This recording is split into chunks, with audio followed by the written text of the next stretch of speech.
6 months after I signed my divorce papers, I saw my ex-wife waddle across a crosswalk with a huge, pregnant belly. And for a few seconds, I actually thought, wow, her new guy works fast. Then I did the math, and my stomach dropped, because I realized there was no new guy, no second husband, no time for anyone else at all. The baby she was carrying was mine. The same baby I had told her to get rid of. If you ever want to know what it feels like to watch your entire life collapse while you're sitting at a red light in downtown traffic, let me walk you through that day in Portland and everything that led up to it, because I promise you I was not the hero in this story. My name is Marcus, and for most of my adult life, I was the kind of man who believed he knew what was best, not just for himself, but for everyone around him too. I built a pretty comfortable life out of that attitude. A successful career as a commercial real estate broker, some decent investments, the right contacts, the right restaurants, the right golf courses, the right suit for every meeting. I was proud of how fast I made decisions, how cold I could be with numbers and risk, how I never let feelings get in the way of what made sense. You know what I mean? That guy who always has a plan and acts like emotions are just background noise. And then there was Rachel. I met her 7 years before that red light moment at a friend's wedding on the outskirts of town, one of those vineyard weddings with fairy lights hanging in the trees and a tiny band playing covers in the corner. She was sitting at a round table with a bunch of other teachers, laughing at some silly story about kids in her class. And there was this calm around her, this grounded presence, like she wasn't trying to impress anyone, she was just there, fully engaged. She worked as an elementary school teacher, and she had this gift for listening, really listening, where you felt like you were the only person in the room when she turned those soft brown eyes on you. I fell for her fast. It started with a conversation over bad coffee in the catering tent, turned into a first date at a tiny local Italian place, turned into late-night talks about childhood faith, fears, dreams. Rachel wasn't flashy. She didn't care about brands or status. She cared about her students, her family, and about building something solid and kind. Being around her made me want to be a better version of myself, and at the time I thought that meant I was already that guy. We dated for 2 years before we got married in a small ceremony. Nothing over the top, just family, close friends, a handful of kids running around between the tables, my mom crying happy tears as Rachel walked down a short aisle in a simple dress she'd picked because it felt like her. Those first 4 years of marriage honestly felt like everything I ever said I wanted. We bought a little house in a quiet neighborhood, not huge but big enough for jokes about future kids' rooms. We hung a hammock in the backyard, planted flowers in crooked garden beds, took road trips to national parks instead of flying to fancy resorts, hiked until our legs hurt, came home sunburned and happy. We used to lie in bed at night and talk about someday like it was a country we were going to move to together. Someday we'd have a kid who'd draw on the walls and force us to repaint. Someday we'd take them camping and teach them how to roast marshmallows without setting them on fire. Someday we'd sit on the porch as old people and laugh about the chaos of those early years. I remember holding Rachel's hand under the covers and saying, "I'm all in. It's you and me against the world." And at the time I meant it. But here's the thing about life, it doesn't always announce when it's about to start pulling you in a different direction. My career took off slowly at first, then all at once. One big deal turned into a promotion, which turned into more responsibility, which turned into later nights at the office, more client dinners, more weekends on the golf course, where business relationships were built over 18 holes and too much whiskey. I told myself I was doing it for us, for our future, for that someday we always talked about. But if I'm honest, I liked it.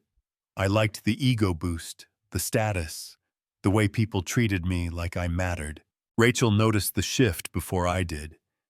She started eating dinner alone more often, grading papers at the kitchen table with a plate pushed to the side and my food covered in foil in the oven.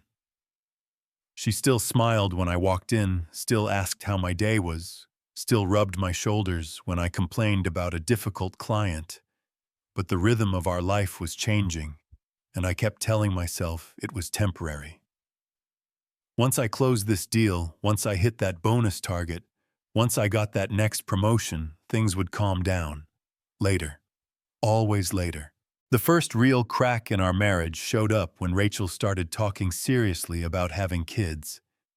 She was 32, she loved children. She spent her days wiping noses and tying shoes and reading stories to first graders.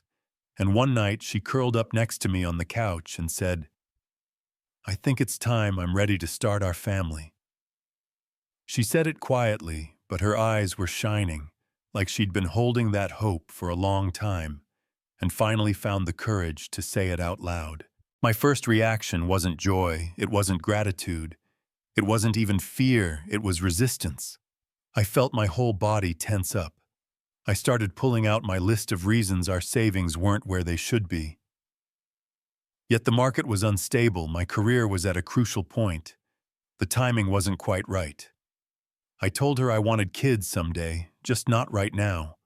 I wrapped my fear in business language and called it wisdom. Rachel tried to be patient.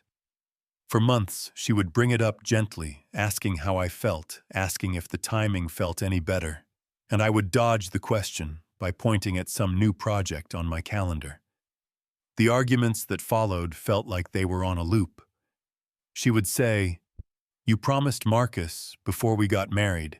We talked about kids, and you said you wanted them too," and I would snap back, "Yeah, someday, not when everything is balancing on a knife edge. Why are you trying to trap me into a life I'm not ready for?" That word trap came out of my mouth more than once, like she was trying to trick me into something, instead of asking for the future we had both described. If it were you and your partner started calling your dream of a family a trap, what would you have done? As you can probably guess, the distance between us grew.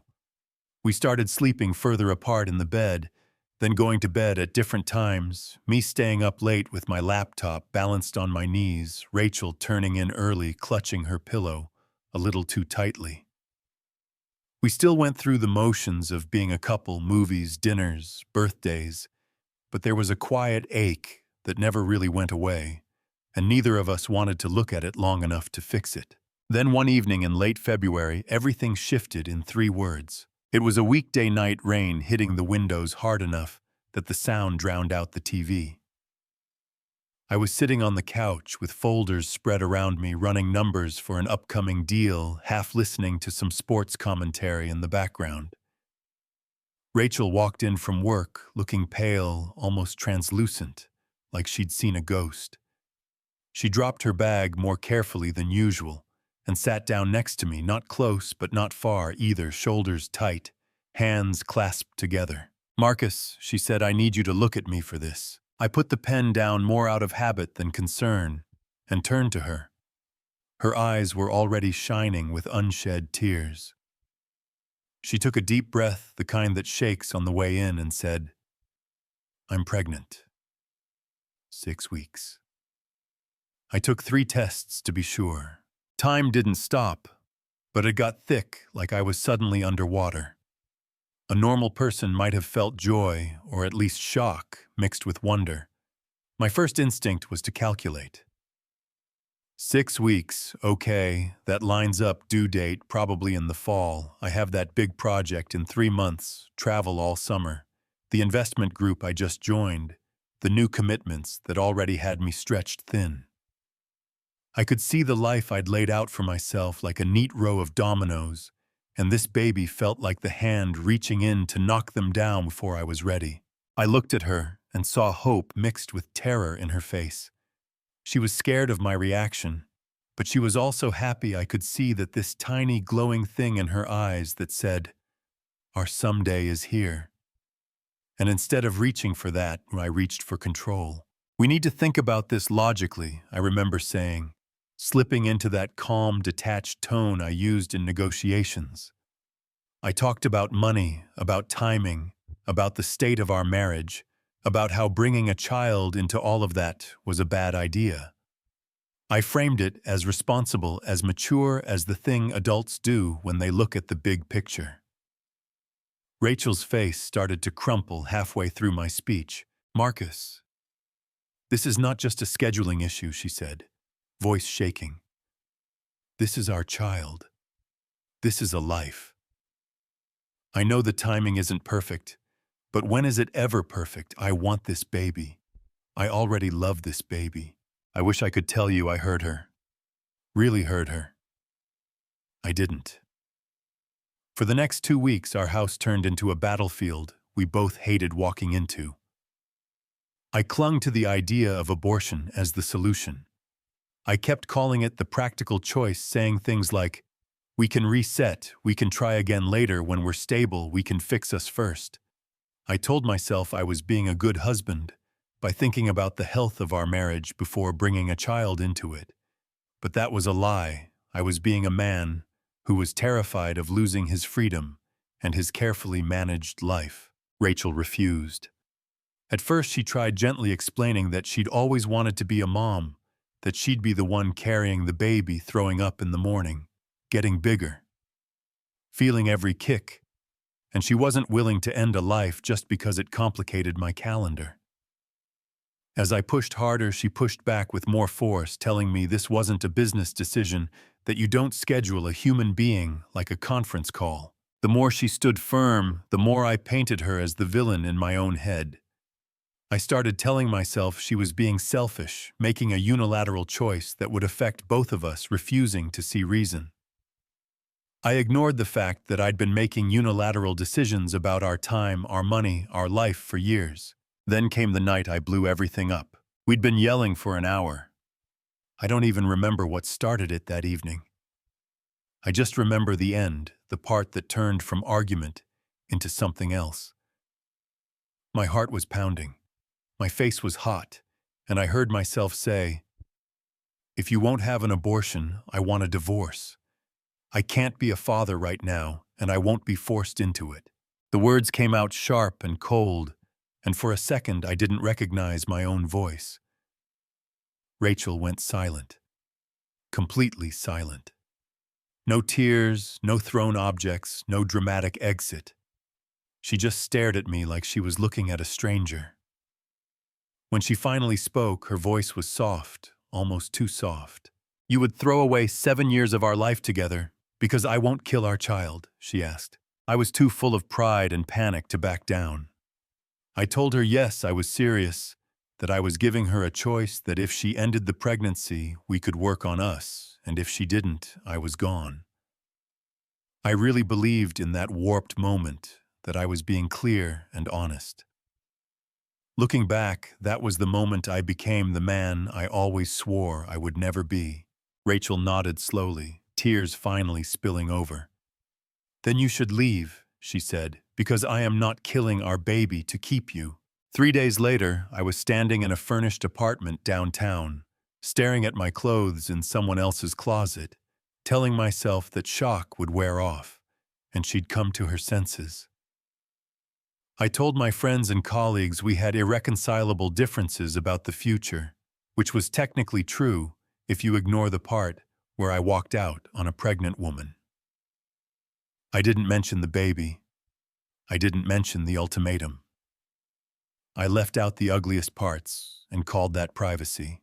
In my head, I had this whole narrative about how things would go. I thought she would call me after a few weeks, exhausted and scared, ask me to come to an appointment, say she couldn't do it alone, and then agree to the abortion so we could reset. I pictured us hugging in some doctor's office hallway, agreeing never to speak of it again. That's how far gone I was.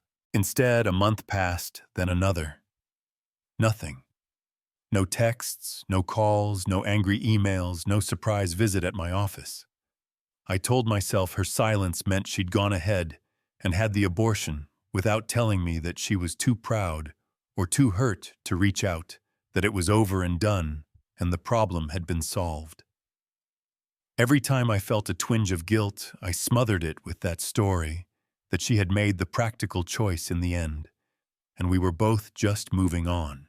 In early May, my lawyer filed the divorce papers. Rachel signed them quickly without drama. She didn't fight for the house, she didn't drain our accounts, she didn't try to punish me in court. She took her personal belongings, half of what we'd saved together, and that was it. By mid-June, 4 months after I walked out, we were officially divorced. I remember sitting at my kitchen counter in that empty apartment, reading the email that confirmed it, feeling this weird mix of relief and hollowness. I had gotten what I said I wanted. I was free. So why did I feel like something was rotting inside me? Then came that morning in late August. I was driving down Morrison Street on my way to a breakfast meeting with a potential client, mentally rehearsing small talk about real estate trends and local coffee shops when the light turned red. I tapped my fingers on the steering wheel, glanced at the time. Nothing special, just another weekday in downtown Portland. And then I saw her. Rachel stepped off the curb on the left side of the intersection, crossing slowly, carefully, one hand resting under her belly. She was wearing a loose summer dress, her hair pulled back in a simple knot. Her face a little tired but still so familiar it hurt. The thing that made my heart stop, though, was her body. She was very clearly, unmistakably pregnant. Not a little bump, not maybe she just gained a bit of weight, but full-on late third trimester pregnant. The kind of pregnant where strangers guess your due date, where people jump up to give you their seat on the bus. Everything in me went still. The noise of the street faded. Cars, voices, the radio, all gone. It was just me and her and that belly. And the timeline that slammed into my mind whether I wanted it or not. Late August. She looked 7, maybe 8 months along. Count back 8 months from August and what do you get? Late December, early January. When were we still together, still sharing a bed, still fighting about the future? December and January. There was no new guy. No whirlwind romance, no secret fling. The baby she was carrying across that intersection was mine. The same pregnancy I had told myself she must have ended. The life I had tried to talk her out of, walking across Morrison Street in a floral dress, while I sat at a red light, thinking about a breakfast meeting. The light turned green. Someone behind me leaned on their horn and shouted something I couldn't hear. My hands were clenched so tight on the steering wheel that my knuckles were white. I couldn't press my foot on the gas. I couldn't move.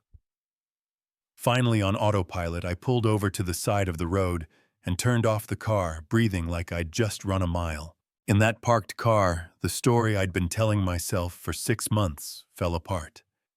She hadn't had an abortion. She hadn't changed her mind. She had spent 8 months carrying my child without so much as a text from me. All those nights I'd gone out to nice restaurants, slept in clean sheets, hit the snooze button as many times as I wanted. She had been throwing up, craving weird food, lying awake with a hand on her stomach, alone. I stared at her contact and my phone thumb hovering over the call button, but I couldn't press it. Shame wrapped itself around my spine. What was I supposed to say? Hey, saw you crossing the street. Looks like you kept the baby, my bad. Do you think one phone call is enough after that? Do you think anything is? Over the next week, my brain pretty much stopped working. I missed deadlines, blew off the breakfast I'd been on my way to, sat in meetings without hearing a word. I drove past our old house more times than I want to admit, slowing down to look at the curtains, the porch, the car in the driveway, but I never pulled over. I just circled the block like a ghost who couldn't remember how to be alive. Eventually, I realized I needed information, and I wasn't brave enough yet to go straight to the source. So I called her sister Emily. Emily had always liked me during the marriage, or at least she had acted like she did. When she picked up the phone this time, her voice was ice cold. "What do you want, Marcus?" I stumbled through some lame opening about wanting to know how Rachel was doing.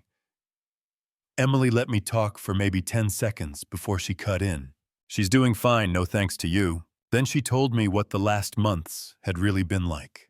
Rachel working as long as she could before going on maternity leave, dragging herself to school even when she was exhausted, coming home and collapsing, going to every doctor's appointment alone, signing up for birthing classes without a partner. She told me about how their parents had stepped in to help, how she had stayed over some nights when Rachel was too tired to even make dinner, how they'd all been worried about her blood pressure because of stress. Each detail felt like another punch to the gut. I tried to explain myself. I really did. I started talking about being scared and not being ready and thinking Rachel had made a different choice, and Emily just laughed this humorless laugh and said, "You thought she had an abortion because that was easier for you to believe, right? That way you didn't have to look at what you'd done." Then she dropped the twist that turned my stomach upside down. "You know what really blows my mind, Marcus," she said. "Rachel never told anyone why you left. Not me, not our parents, not her friends. She never said you gave her that ultimatum. She never said you wanted her to terminate the pregnancy. She just tells people you two grew apart and wanted different things. She has been protecting your reputation while carrying your child alone." That right there, that was the moment the story completely flipped for me. I had been walking around, half expecting to run into people who knew I was the guy who abandoned his pregnant wife, braced for the judgment, kind of using that as an excuse to stay away, if I'm honest. In reality, Rachel had shielded me from that, taken the ugliness, and kept it to herself. Why? Why would someone do that for the person who hurt them most? Stick around. I want you to really hear this next part, because what happened after that phone call changed everything for me, and it might make you question what you would do in the same situation. 3 weeks after the crosswalk, I finally ran out of excuses. It was a Saturday afternoon in mid-September. The air cooler, the first hints of fall in the trees. I drove to Rachel's house and parked a little way down the street, heart pounding so hard it felt like I could see it in my shirt. I sat there arguing with myself like some coward in a bad movie, my hand on the door handle, my brain screaming at me to leave, my gut telling me to get out of the car. Eventually, I just opened the door before I could talk myself out of it. I walked up the path I used to walk up every day, past the plant on the porch we'd picked out together, and knocked. The door opened, and there she was. Rachel stood in the doorway, belly even bigger than it had been at the crosswalk. Her t-shirt stretched over it, one hand instinctively resting on the side. Her hair was pulled back in a low ponytail.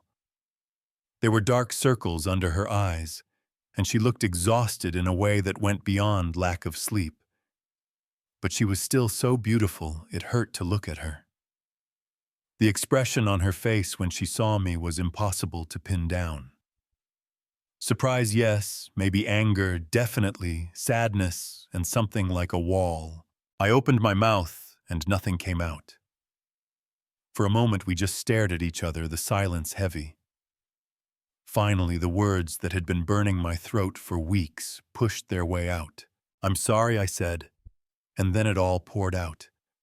I told her I was sorry for leaving, sorry for pushing the abortion, sorry for giving her that ultimatum, sorry for assuming she had gone through with it, just because that made it easier for me to sleep at night, sorry for not calling, not texting, not checking if she was even alive. My voice broke more than once, my eyes blurred, I could feel my composure slipping away, and I didn't try to catch it. She didn't interrupt me once. She just leaned her shoulder against the doorframe, one hand still on her stomach, watching me like she was waiting for a storm to pass. When I finally ran out of apologies, when I was standing there on her porch, with tear streaks on my face and nothing left to say, she took a slow breath. "I appreciate the apology," she said quietly, "but it doesn't change the last 6 months, Marcus." Then she told me her side of the story in this calm, heartbreaking way that made it impossible to hide from the truth. She told me about the first time she felt our baby kick lying in bed. Alone, her hand pressed against her own skin, whispering to a little person inside her, with no one beside her to say, "Did you feel that?" She told me about sitting in waiting rooms full of couples, watching other husbands rub their wives' backs, bring them snacks, carry their bags while she handed over her insurance card and sat there by herself. She told me about driving home from appointments after hearing the heartbeat, equal parts awe and fear, crying at stoplights, with no one to squeeze her hand. She described assembling a crib in the nursery, dragging the heavy box up the stairs, alone reading the instructions, through tears, and cursing me under her breath, then laughing because she knew the baby was going to chew on that crib someday, no matter how perfectly she built it. She talked about signing up for birthing classes and walking into the room full of couples telling the instructor she was doing this as a single mom, feeling every eye in the place on her. And then she talked about grief, the grief of losing her marriage and her partner, while her body was building a new life. She said she spent those months trying to make sense of how the man who held her at night, who talked about someday with her, could leave so completely when that someday finally arrived. She told me she stopped trying to understand and just focused on getting through each day without falling apart. I asked, almost afraid to hear the answer, if there was any chance I could be part of the baby's life now. Not as her husband, I knew that ship had sailed, but as a father. I told her I wanted to be there, that I wanted to make it right, that I wanted to help. She looked at me with eyes that were tired, but still clear. "I've built a life without you these last months," she said. "I had to. I'm not sitting here waiting for you to swoop in at the last minute and play hero. I don't need rescuing Marcus." Then she added, "But our child does deserve a father who shows up. If you genuinely want to be involved, it can't be because you feel guilty or because you want a redemption story. It has to be about her. She didn't ask for any of this. She deserves better than a father who drops in when it suits him and disappears when it gets hard." She paused, then said, "So if you come back into this, you come back all in.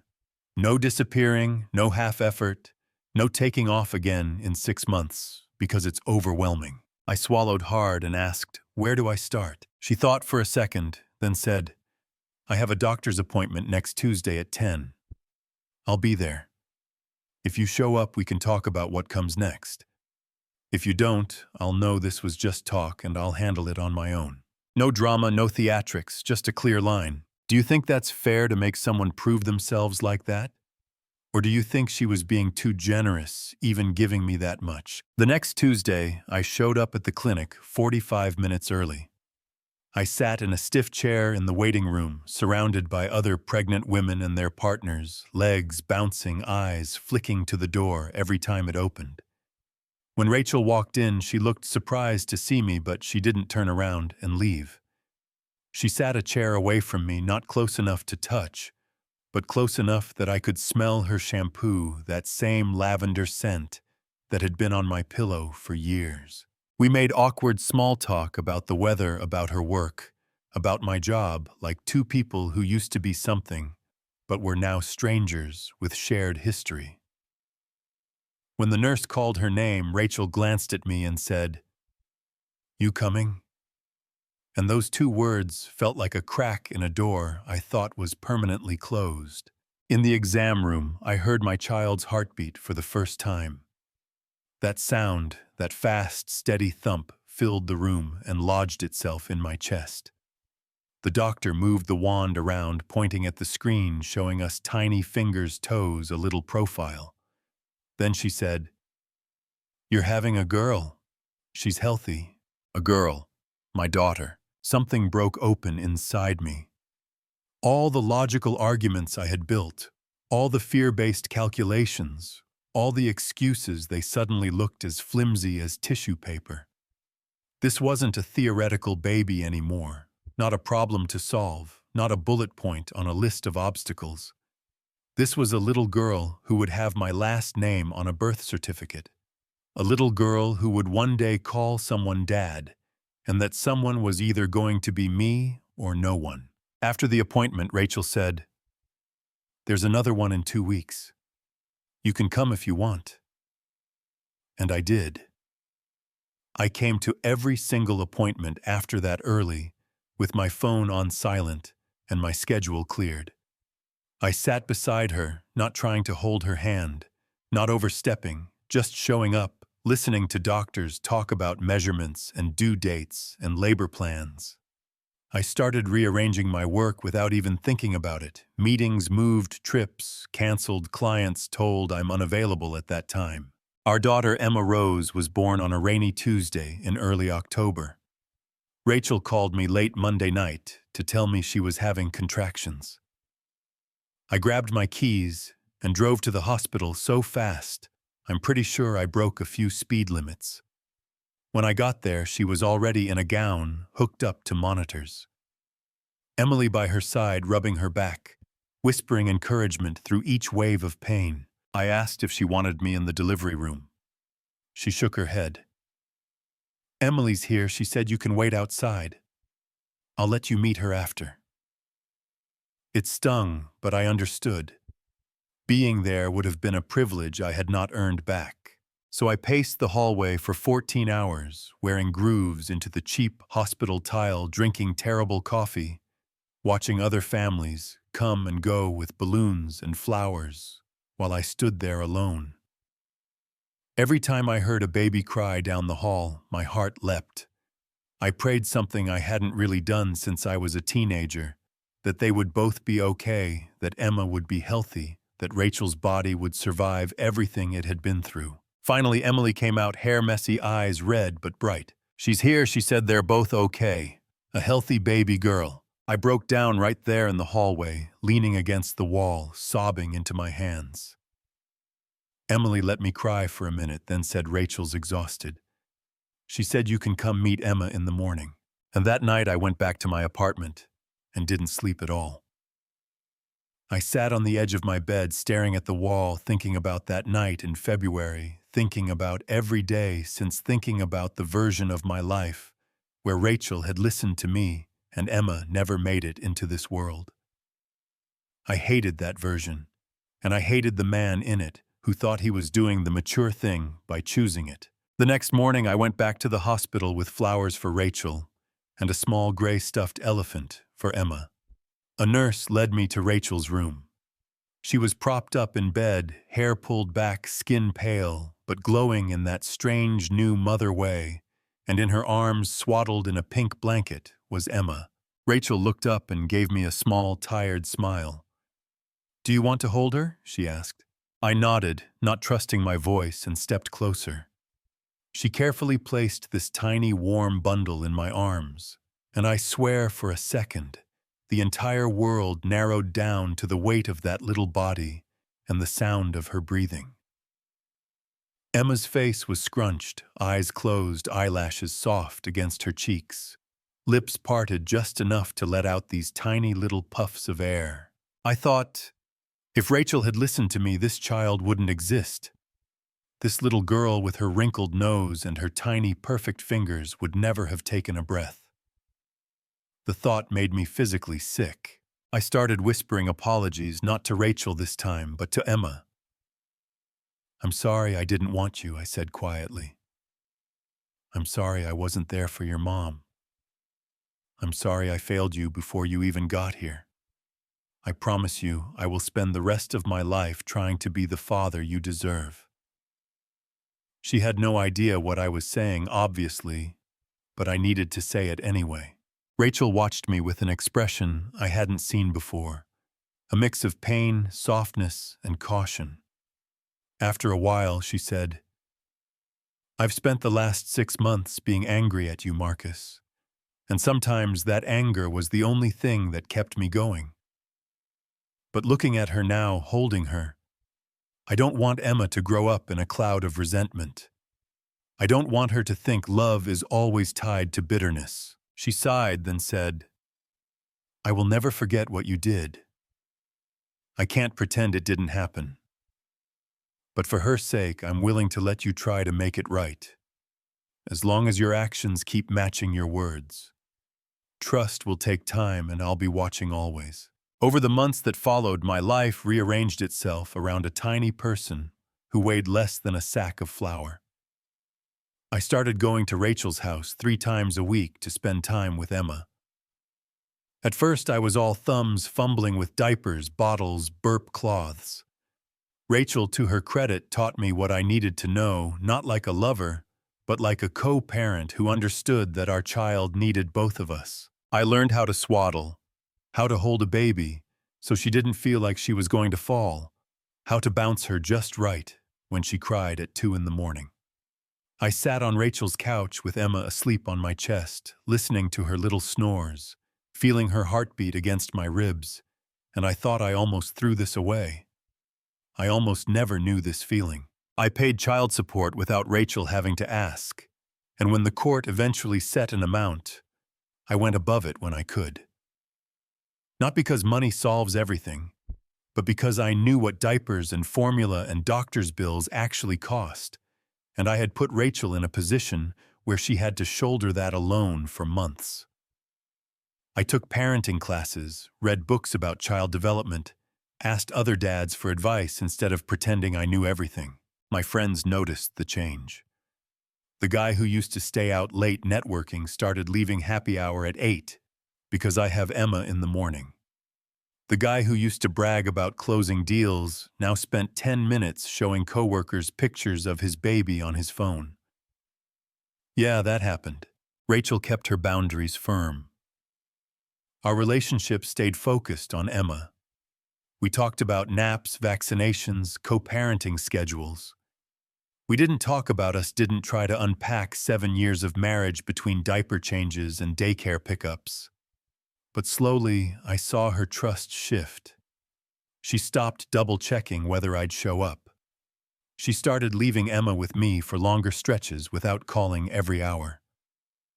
She saw that when Emma was sick, I canceled meetings and brought over soup, that when Emma's daycare had a closure, I rearranged my day so it wasn't always on Rachel to scramble.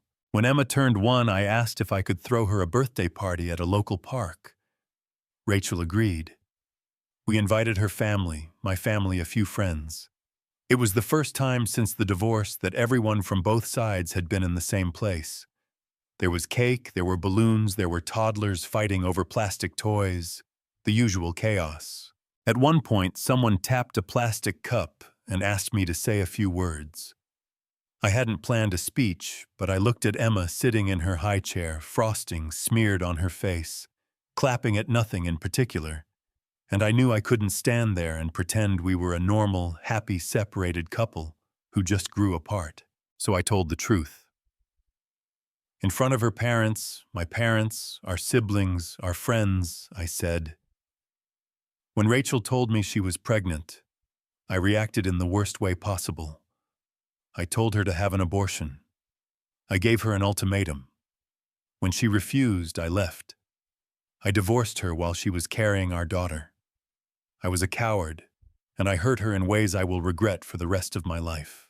You could have heard a pin drop on that wet grass. I went on, I'm not saying this to shock you or to make you feel sorry for me. I'm saying it because when Emma is old enough to understand, I want her to know that people can make terrible mistakes and still change. I want her to know that repentance isn't just feeling bad, it's taking responsibility and living differently. I don't deserve the grace I've been given, but I'm grateful for it.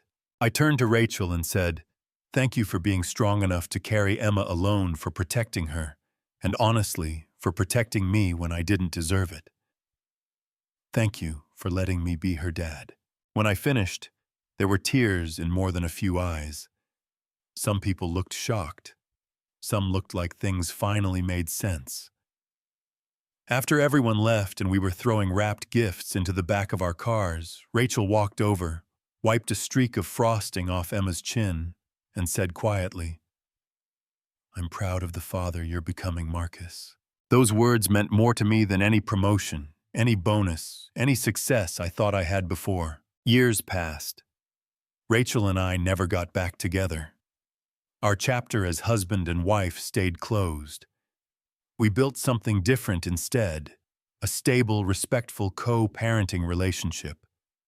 Eventually, she met someone else, a kind man, who treated Emma with warmth and patience, who showed up to school events, who pushed her on the swings at the park, while I watched from a nearby bench. I'd be lying if I said it didn't sting the first time Emma ran past me to show him a drawing she'd made. But then I saw how gently he spoke to her, how he never tried to replace me, just added another layer of safety and love to her life. And I realized this wasn't about my ego. Rachel deserved happiness. Emma deserved more people in her corner. My job was to stay steady, to be the dad who kept showing up, not the ex-husband who made everything harder because of jealousy. As Emma grew older, she started asking questions in that simple, honest way kids do. Why don't you and Mommy live together? Did you ever fight? Was I there? I never dumped the whole story on her, but I also refused to lie. I told her, when you were a baby, I made a big mistake. I got scared, and instead of staying and figuring it out, I left. That was wrong. But the moment I met you, everything changed for me, and I've been trying to be better ever since. As she got older, we filled in more details, always age-appropriate, always with honesty and responsibility. When Emma turned 10, we had a birthday party in Rachel's backyard. Kids running around with water balloons, cake on paper plates, parents clustered in small, chatty circles.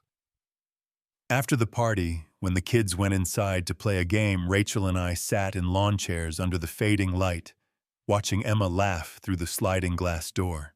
I looked at my daughter, tall and strong, and full of life, and I felt that familiar wave of gratitude and regret. Gratitude that she existed. Regret that I'd almost erased her before she had a chance to breathe. I don't think I've ever properly said this, I told Rachel, but thank you for not listening to me. Thank you for keeping Emma. Thank you for standing up to me when I was at my worst. I think about it all the time, how close I came to losing her. How close I came to losing this. Rachel was quiet for a minute. Then she nodded. Keeping Emma was the hardest and best decision I've ever made, she said. There were nights when I didn't know if I could do it alone, when I sat on that bathroom floor crying and wondering how we were going to make it. But I never once regretted choosing her. Not once. She looked over at me and added, I hope you've started forgiving yourself, because carrying that guilt forever won't change what happened. What matters now is the father you've become, and the father you keep choosing to be. I felt tears prick the corners of my eyes. I'm working on it, I said. Every new memory with her makes it a little easier to live with the version of me that left. I'll probably never fully forgive myself, but I'm learning to live with that, to let it push me toward being better, instead of just punishing myself. So that's my story. I was the man who chose fear over responsibility, who walked out on a pregnant wife because I didn't want my life to change, who tried to wrap selfishness in logic and call it maturity. I caused wounds that will always be part of our family's story. I missed months of my daughter's life that I can never get back. But I also got a second chance I didn't deserve, and I am trying every single day to honor that second chance by being present, by being consistent, by being the kind of father Emma can rely on. Now I want to turn this to you. If you were Rachel, would you have let someone like me anywhere near your child after what I did, or would you have shut that door forever and never looked back?